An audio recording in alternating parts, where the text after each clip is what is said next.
Voilà, bonjour à tous et à toutes, que Dieu vous bénisse. J'aimerais vous citer un verset de la parole du Seigneur qui devrait nous consoler, qui devrait apaiser nos cœurs et qui devrait, à chacun d'entre nous, nous mettre dans la joie, nous rendre joyeux.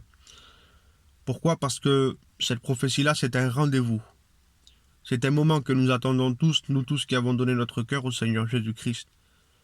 Je vous lis 1 Thessaloniciens chapitre 4, versets 15 à 18.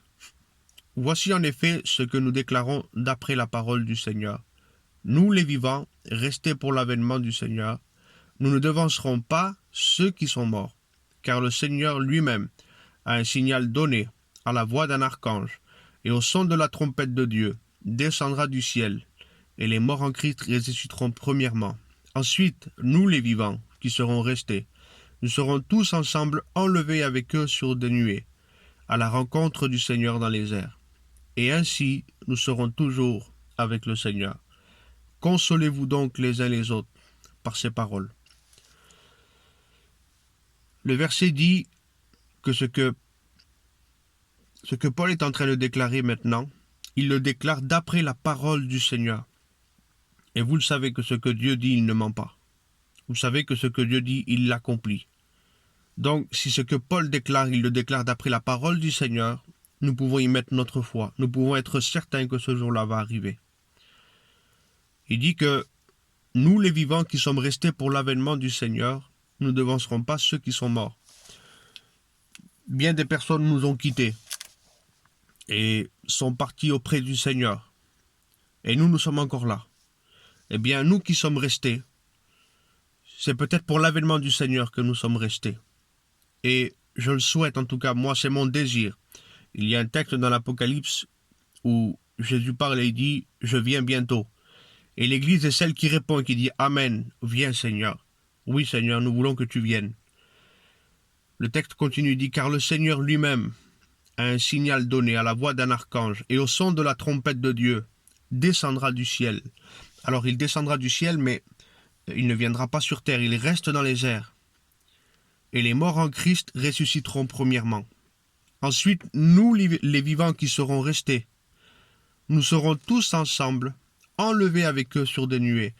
Le mot employé « enlever », on peut l'associer avec ce texte qui dit que le Seigneur viendra comme un voleur. Alors nous l'attendons. Nous qui avons donné notre cœur au Seigneur Jésus-Christ, on l'attend. Donc pour nous, il ne vient pas comme un voleur. Pour nous, c'est un rendez-vous, c'est une rencontre.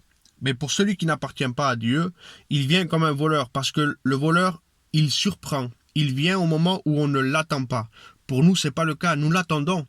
Mais pour ceux qui n'ont pas encore fait la rencontre avec le Seigneur vient comme un voleur, comme un moment qu'ils n'attendent pas, quelque chose qu'ils n'attendent pas. Il frappe un moment surprise si vous préférez. Et il vient aussi comme un voleur dans le sens où il vient nous enlever. Et pour ceux qui restent, pour ceux qui n'ont pas fait la paix avec Dieu, pour la famille et pour les amis, pour ceux qui nous connaissent, qui restent, bien sûr, le souhait de notre cœur, c'est qu'ils partent tous avec nous. Mais soyons francs, ne nous voilons pas la face, nous savons que la Bible déclare qu'il y en a qui vont partir et d'autres qui vont rester. Eh bien, pour ceux qui vont rester, on va être enlevés à eux. Le Seigneur nous prendra comme un voleur par rapport à eux. Mais en réalité, bien sûr que le Seigneur n'est pas un voleur, il vient chercher ce qui lui appartient. Nous sommes à lui, nous lui appartenons et il est à nous. Gloire au Seigneur. Donc, nous les vivants qui serons restés, nous serons tous ensemble enlevés avec eux sur des nuées, à la rencontre du Seigneur dans les airs. Donc, il descend du ciel, il reste dans les airs et nous venons le rencontrer dans les airs. Et ainsi, nous serons toujours avec le Seigneur. Consolez-vous les uns les autres par cette parole.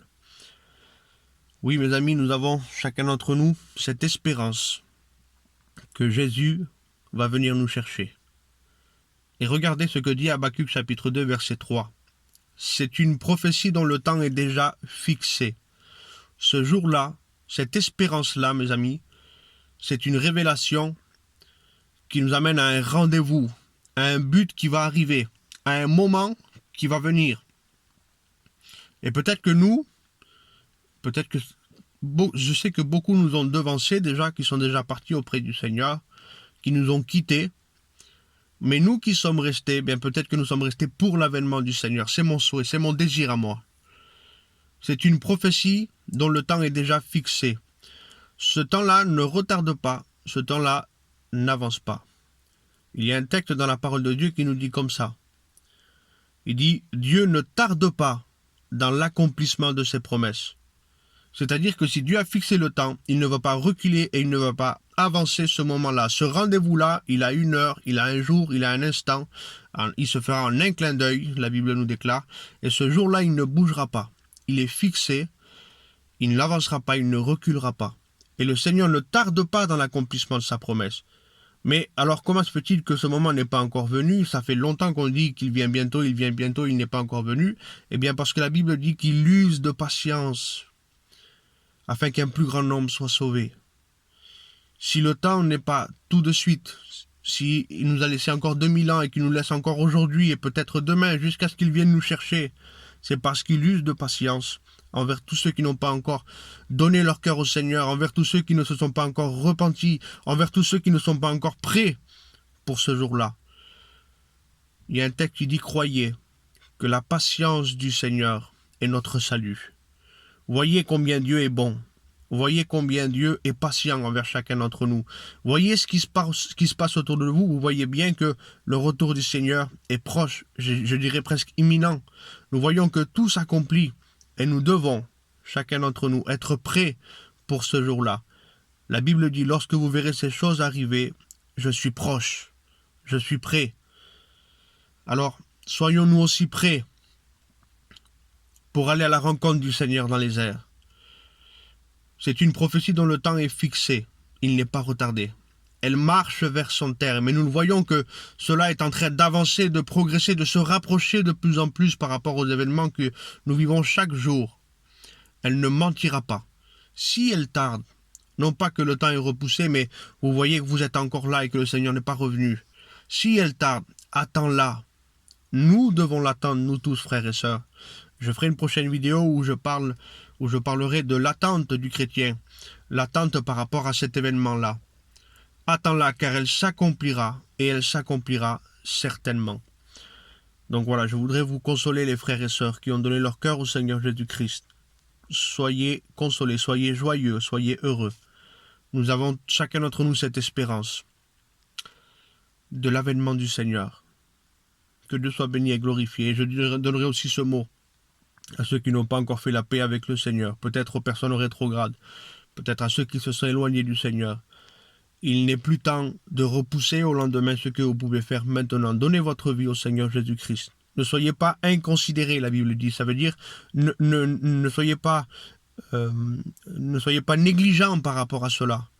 Mais venez devant le Seigneur Jésus-Christ. Soyez prêts pour ce jour-là, que nous puissions partir tous ensemble à la rencontre du Seigneur. Que Dieu vous bénisse.